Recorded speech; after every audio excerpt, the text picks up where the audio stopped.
the justification is, it's part of the thought experiment that God has certain perfections, including moral perfections, and so a being with these perfections would only do things to a people composed of individual persons that were good, that was good for the people, in addition to good for the individual persons, or good for the individual persons, say, individual Amalekites, qua Amalekite, not just qua person, say. I'm wondering if that's right. And if that's right, is the big story, which includes all these little stories, a story about God creating a number of peoples, and the end of the story is there are a number of peoples that have been fully made? Or is it a story about God making one people?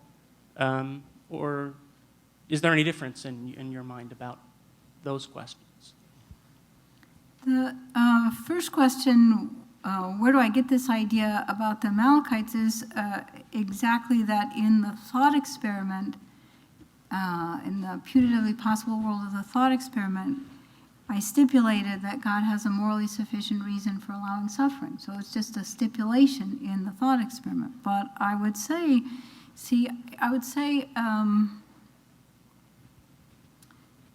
somebody earlier in the Q&A in another session said, you know, you mustn't read this as a Hebrew Bible, you got to read it as a Jewish Bible. You got to read it in light of the Talmud. And I myself think there's a lot of justice in that line. That is, if you want to, or at any rate, I put it the other way around. If you want to take this story and read it in combination with a worldview alien to the worldview within which the story is, then it can hardly be a surprise if you come up with results contradictory to the religion in question. Why would that be a surprise? It was bound to happen given what you just did. You stirred the incompatible stuff in as you built your interpretation of the story. So that if you want to read this story as something which is a challenge to Christianity or something, well, then you're going to have to read it in the Christian context. And in the Christian context, God is perfectly good. And if he's got perfect goodness, then he must also have a morally sufficient reason for allowing suffering. So that's why the thought experiment goes that way. As I said, if you don't want to do it that way, you can forget about the story of Samuel and the Amalekites. Who cares? Because you got a much weightier reason for rejecting theism. So that's what I would say about that issue. And what does that do in the end? Well, I guess I would say,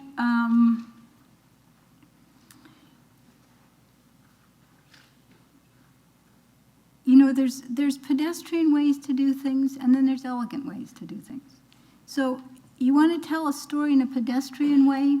Tell every last single detail that happened in the story, and who was emptying the trash while it happened, and what the weather was like while it was taking place, and what somebody said about the weather. I mean, it's just, that makes for, what do I want to say, inelegant and boring sort of story. But here's what else you can do. Tell the salient and interesting parts, and then let those parts stand in a creative way for all the rest. So I would say if you have the story of the way God forms one people, you can extrapolate to how he forms others. And out of that, you can extrapolate to what he's doing with the human species as a whole. So I would say in the story of the Hebrew Bible, it's one period, and at the end, it's still one people. But the one people that it is at the end is every last one of us, the whole human species. That's what the one people is at the end. That's what I'd say. Okay, yes, that gentleman there, and then it's going to go there, and then there. Dr. Stump, I just wanted to pursue with you a little bit farther a point that I took Dr. Draper to be making in the concluding lines of his response.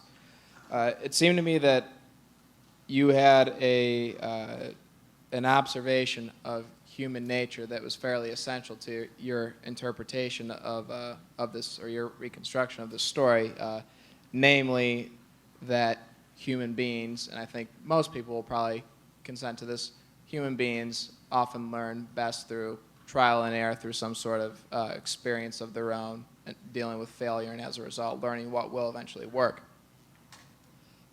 My question is, in terms of how that relates to your interpretation of this story, is this coming out of simply your own understanding and perceptions of human nature? Or is it that you feel that this was somehow inherent in the understanding of human nature for the authors of this story? Is it necessary, and therefore as a result of whatever that, will that view be yours or of the original author, is this particular way that God went about instructing and morally improving his chosen people, was this the only way? Was this necessary, given this understanding of human nature, or at least was it the best of possible ways? Because if it's not, it does seem to be a rather terrible alternative. There are three ways in which you can find evidence for the position that was at issue for me here. One way is anecdotal evidence, your own experience, the experience of others you know. Anecdotal evidence for virtually all of us, I would say, confirms the position.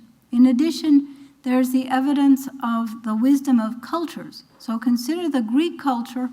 Greeks had evil gods. They weren't scrambling for cover for philosophy challenges to their religious beliefs.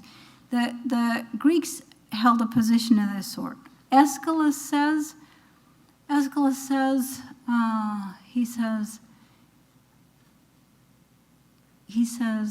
God puts suffering before wisdom. In place of sleep, pain drips black against the heart, and wisdom comes to unwilling mortals through violent grace from the gods who guide the ship. Something like that. Not bad from memory. So there's the wisdom of cultures. But third, guess what? There's a whole field of psychology that studies this issue. It's called post-traumatic growth.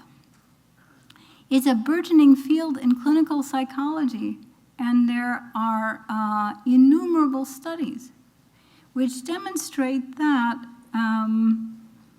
after terrible suffering, there is, for human beings, a great increase in what the sufferers themselves perceive as their well-being and what those around the sufferer perceive as a kind of rejuvenation of life for the sufferer.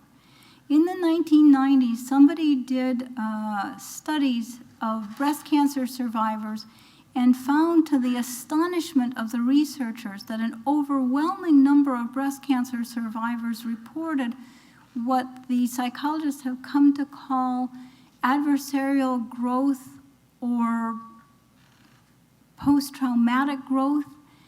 And then the psychologists went out to see if the results would hold up in other areas. And the list of things the psychologists went on to study is really bizarre. Maritime disasters, kidnapping, sexual assault. I mean, it's just a bizarre collection of things that they went out to find, and they discovered that the result holds good for all those disasters. And now, adversarial growth or post-traumatic growth is a growth area in clinical psychology as the psychologists continue to study what this is, why it works, how it happens, and what they say, which seems to me hilarious, is they say philosophers have known for years, for decades, for centuries, that suffering is how you get to the really good stuff for human beings. I would say they don't live in the same world I do, but that's what those guys think. So that's the evidence base. Okay, next question is over here, and then over there, and then, well, how strict do you want to be? I say we're done already. Where are we? Give it 10, and then... Okay. No point raising your hand anymore. There are too many people in the queue, okay? Professor Draper, you raised a complaint that I've heard once or twice else in this conference, which is that basically the Bible is written in a misleading way or not very well. So specifically in your case, what you're talking about is where God gives this rationale for his command to exterminate Amalek, and that's very different from the rationale that Stump attributes to God. And so you say, look, basically the Bible could have been written better, or it's misleading, or people, well, not you have said this, but other people have said in future centuries, people have interpreted this Bible interpreted these passages to the detriment of, whatever.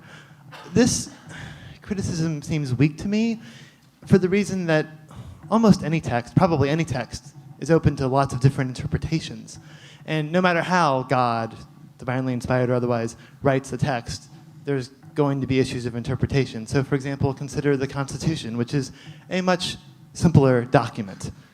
Everyone here knows that the Constitution is open to endless interpretation, except for the passages that say things like you must be 35 to run for president. And I'll bet if we dug, we could even find controversial interpretations of that. So given that the Constitution is open to these difficult interpretive problems, the Bible certainly is. So the fact that you find it misleading, okay, that's nice, but not that strong. Well, I never said that I thought that passage was misleading, right? I mean, I took it that on Professor Stump's interpretation, you would have to assume that it was that God did a very poor job of explaining his command. I think that passage is quite clear. I mean, in terms of the general point about interpretation, I mean, there is some limitations based on the text, right? There's some limitations. And the limitations go beyond, it's not enough just to say, to be able to write a T, true, next to every sentence in the story for that to be a plausible interpretation. So I think actually in that story, it's quite clear. I mean, what God is saying he's doing. Even, again, I agree with Professor Stump I shouldn't say that, the experts that I talked to, because I don't know anything about this, might agree that you shouldn't translate that as punishment. And that's why I said only the suggestion of punishment was strong, but not irresistible.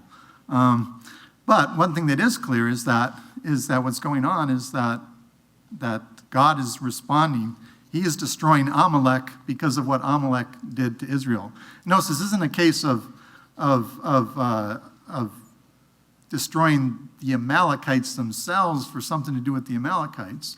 It's about the people, right? The people, Amalek. Amalek is the whole tribe, right? And it did something to Israel as Israel came out of Egypt.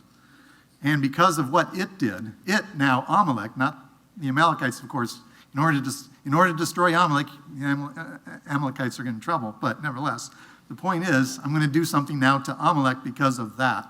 And so my point was that then to suggest that what's really going on there, and she said that the rationale that God wants to reveal to us through the story, has more to do with Israel. And even with respect to the Amalekites, it probably has to do with their present transgressions. It certainly has more to do with the Amalekites than it does with Amalek, the people. So that's my point. I think that story is quite fairly clear, not misleading.